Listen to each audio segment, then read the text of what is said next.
Okay, so I'm finished with the install. I put in a new glass fuel filter here, and I added a fuel pressure regulator. Not really sure how to adjust this, so if somebody knows and can tell me, that would be great.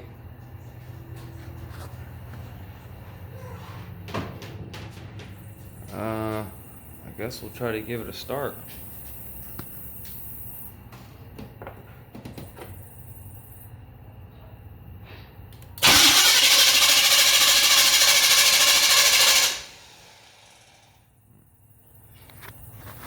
Try to get some gas.